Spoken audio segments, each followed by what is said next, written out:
On the west coast of Africa in the country of Ghana, there was in the village of Sekondi a young boy named John Eko Mensah. He was named after the father he never knew and was raised by his mother.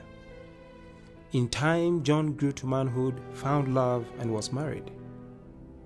While John was away at the University of Ghana in Accra, he came across a copy of the Liahona and found himself moved by the words that he read. In particular, the name of the magazine's publisher stood out to him: The Church of Jesus Christ of Latter-day Saints. When John finally came home from school, his wife was very excited to tell him about the religion she had recently heard about. She said, "It is called the Church of Jesus Christ of Latter-day Saints." John realized in that moment that the Liahona magazine came from the very same church. He and his wife, Deborah, were taught the gospel by missionaries and were baptized. A few years later, John and Deborah again traveled the 215 kilometers from their home in Sekondi to Accra as part of a World Temple trip. John was disappointed when he just missed the endowment session.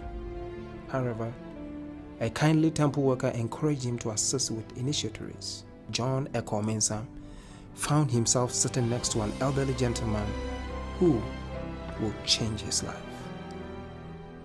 Then the older man began to ask John some questions. When he answered in the affirmative, the elderly man said, "Are you from the area down around the public school?" He answered, "Yes." Finally, with a growing sense of recognition, John turned to the man and said, "You are my father. What is your name?"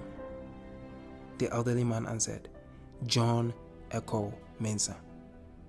"That is my name too," replied John.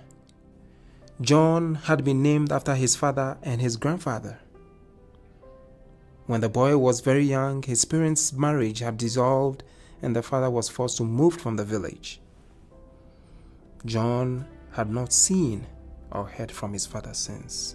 Out of respect for tribal traditions, John's father was required to move away from the family that he loved. In that culture, expulsion from the family often severed all ties. After almost 50 years of separation, they were reunited in a miraculous meeting in the temple. Later, with smiles on their faces and tears in their eyes, they sat together in the celestial room, reconnected their lives and rekindled their love.